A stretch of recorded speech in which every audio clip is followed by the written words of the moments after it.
आज पहाटे 4 ते 4:30च्या दरम्यान नारायणगाव एसटी स्टँडच्या बाजूला असलेल्या व वऱ्हाडी मेडिकलच्या शेजारी असलेल्या अष्टविनायक रेडीमेड्स या नारायणगाव बाजारपेठेतील कपड्याच्या दुकानाला मोठी आग लागली असून आर्थिक हानी झाली आहे।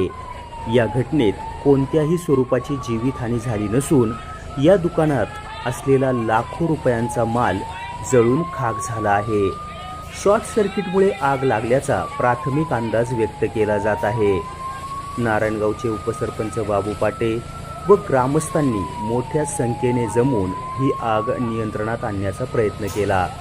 तसेच जुन्नर नगरपालिकेचे 2 बंब देखील ही आग विझवण्याचा प्रयत्न करत आहेत। नारायणगाव पोलीस स्टेशनचे कर्मचारी देखील या ठिकाणी उपस्थित असून आग नियंत्रणात आणण्याचे आटोकाट प्रयत्न केले जात आहेत।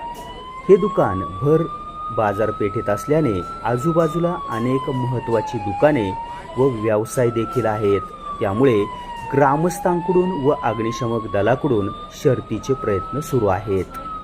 ब्युरो रिपोर्ट, समाज दर्पण।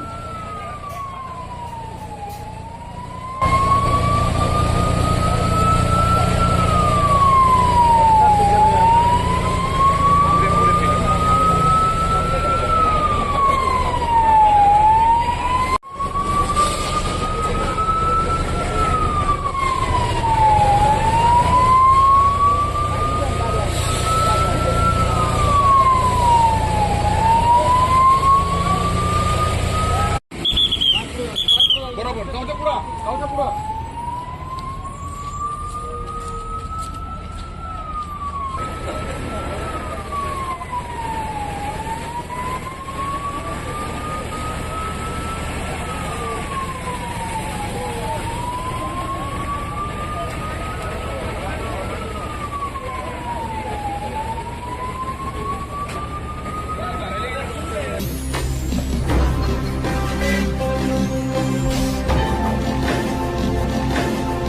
ताज्या घडामोडी आणि नवनवीन माहिती मिळवण्यासाठी समाज दर्पण या YouTube चॅनलला सबस्क्राइब करा आणि बेल आयकॉनवर क्लिक करा।